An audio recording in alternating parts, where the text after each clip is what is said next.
So hello everyone, we are once again back in the game after a long time. So we will start with the Kane Betwa linking project. The Kane Betwa linking project is in Madhya Pradesh. It is important because it is India's first river interlinking project. But it has recently been criticized by the environmentalists, local community, the tribal people living over there where it is being built, and the wildlife experts. So now we will see why the people are protesting over it. First, we will see that what does it signify. The Kane is a river, and the Betwa, both are the tributaries which flow from the state of the Madhya Pradesh. It is a linking process in which the surplus amount of the river Kane will be diverted towards the Betwa, which is a deficit in the which is water scarce region, and it will benefit the communities living near the Betwa river. Okay, now we will see why the people are protesting over there. So first of the cause is number one cause is the loss of the forest, because it is a development project. So the environmentalists are often seen criticizing because of the loss of the forest, the biodiversity which will be living over there, and the large scale tree falling. It threatens the biodiversity, and it is said that the 9,000 hectares of the forest will be submerged due to it.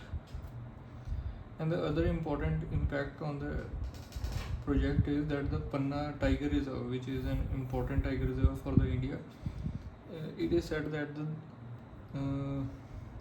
Dolan Dam will submerge the parts of the tiger reserve. It is important because the conservation program, the Project Tiger, has been initiated since the decades, and now the environmentalists are concerned that this thing will portray the image of the India on the global scale, because not only the tiger, other animals will also be impacted, such as the Gadial, which is having the IUCN status of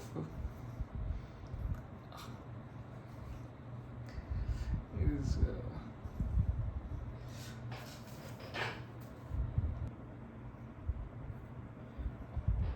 so it is having the IUCN status of the critically endangered, and it is found only in the India subcontinent and India majorly. Very less species of it has been found near the Nepal region on the borderline also. So the next point is the displacement of the local communities. So as you know that the Madhya Pradesh is specifically very much is having the population of the tribal area the most. So the tribal communities will face the displacement, and where they will be rehabilitated is a matter of concern, because as we have seen that in the recent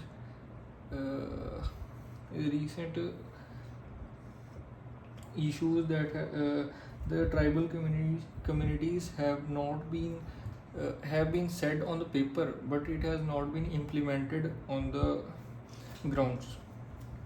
So that's why they are also concerned about it, and they are protesting over it. Now the environmental concerns say some critics argue that the Kane River is not truly the surplus, and questioning the project's the hydrological assumptions. As I have already told you that the Kane is surplus, and the Betwa is a water deficit region, but some critics say deny this thing and questions the project's hydrological assumption, because it will impact the river flow and the aquatic ecosystem over there. So what are the legal and the procedural issues? The allegations that the environmental impact assessment and the wildlife clearance underestimate the ecological damage. The demands for the greater transparency and the independent scientific review is important. It is important because there is a clashes between the environment, what the environmentalists are saying, and what the papers are saying. So there is a requirement of the independent scientific review. So what's the government stand on it? The government aims to transfer the surplus water from the river Kane to the water deficit Betwa basin. And the expected benefits are the irrigation. These expected benefits are for the Betwa region.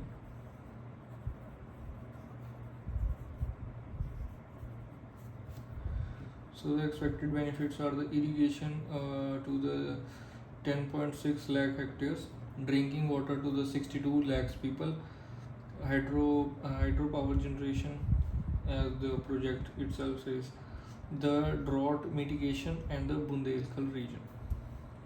So this is all about the topic.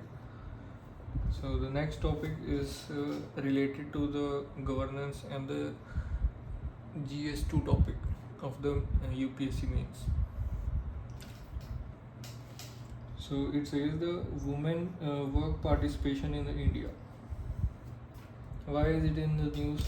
An economist highlights that India's goal of becoming the developed nation by 2047 can't be achieved without the significantly increasing women work participation. What is women work participation? So if we say that if we see that the women work participation is the percentage of the women which are of the age between 16 to 59, if I am not wrong. This age is referred to the working age because they are the most productive and economically productive activities they can perform in both formal and the informal sectors. So what are the trends in the India? Historically lower than the global average, followed a U-shaped pattern. Why has it followed this pattern? We will see now that initially high demand due to the agricultural labor declined as the agriculture has mechanized. The recent rise mainly due to the distress-driven unpaid agriculture work, not quality employment. Okay, so since 5 to 6 decades, the women have been committed to their economic production towards the GDP, specifically to the primary sector. In the primary sector, that too mainly in the agriculture sector, because now we have seen that since the last decade that the mechanization has been very much increased and the machines are taking the jobs which are cost efficient and very much having those very beneficial for the owners, the landlords. But due to that, the many people are losing the jobs, especially the women.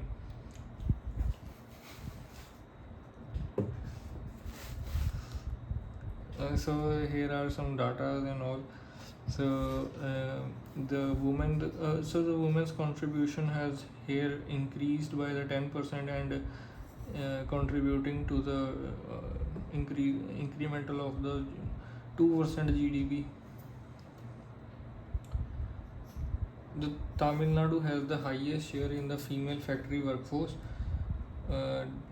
They contribute only 5 to 6% in the India's population. If we see the demography of the Tamil Nadu, but despite that, they have 40% of the women enrollment in the factories related to the textile and food production, garments, these kind of sectors.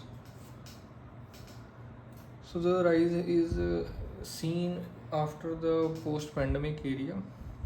It is mainly due to the unpaid family labor in the agriculture. Why is female labor Why is female labor force participation low? So there are some reasons behind it. So first of all, the reason is the capital intensive growth. The growth is concentrated in the IT, finance, and the high tech industries. These sectors provide much beneficial to the GDP, but they do not have any significant in employing much of the population. So these sectors create a limited mass employment. The next uh, the next factor is the decline in the labor intensive manufacturing. So the employment declined in the textile, garment, food processing, and the footwear. If you see that these all sectors are mainly now dominated by the machines. The machines have taken the jobs of the people who have been working over here, and which majorly over the population of the females. So due to which there is a decline in the women's participation. But their participation matters, because without their contribution we can't become a developed nation. So the next factor is the agriculture mechanism. Reduced demand for the female manual labors, alternative non-farm jobs remains insufficient.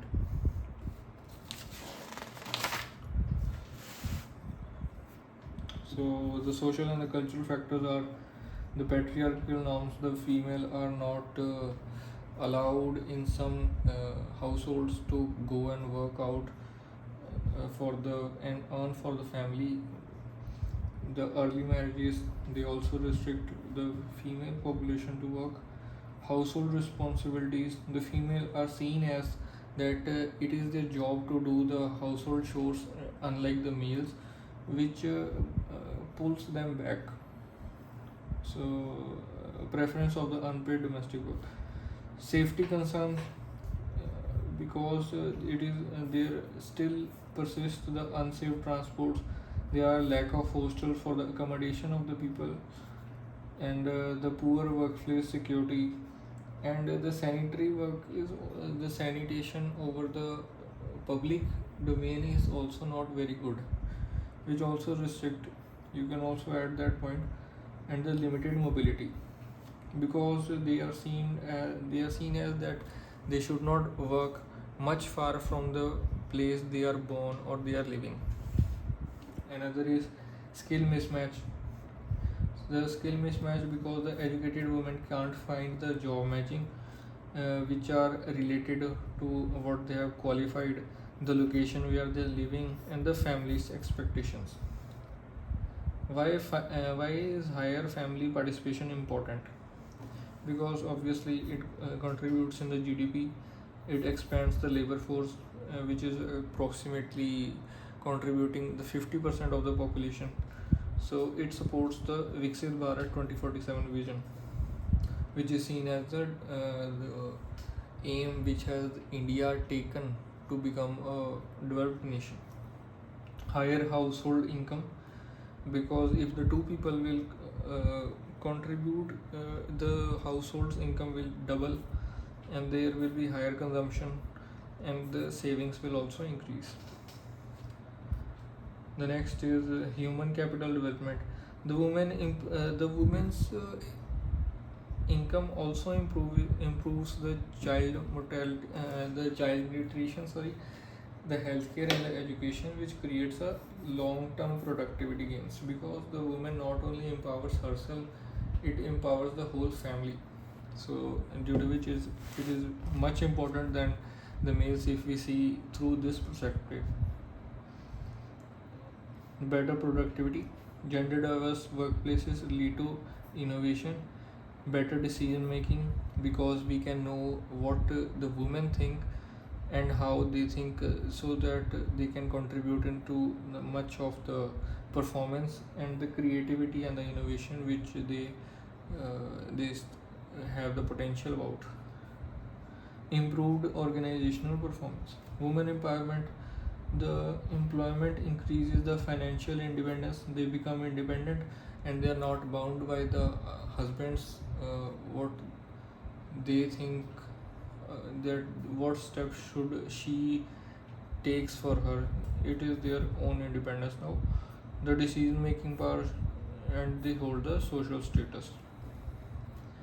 So this is the Tamil Nadu model, which we have already discussed, that over 40% of the female factory workers are in the garment, electronics, and they have the better accommodation, which are the safety concerns which have already looked over it. And the transportation, the way forwards we have looked that it should be aimed all over the country are already over here, which is a good initiative by the state and should be implemented in the overall nation. So way forwards are also the same way that we have recently seen in this model and discussed earlier also, that support the sectors like which are intensive of the females,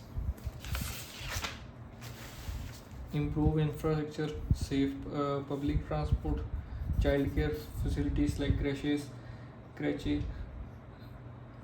industrial housing should also be there, invest in the education and the health, improve female literacy, which is the uttermost important in the thing, the reduce malnutrition, better healthcare, the skill development. The government is also pushing very hard to make the youth of the nation to become skilled.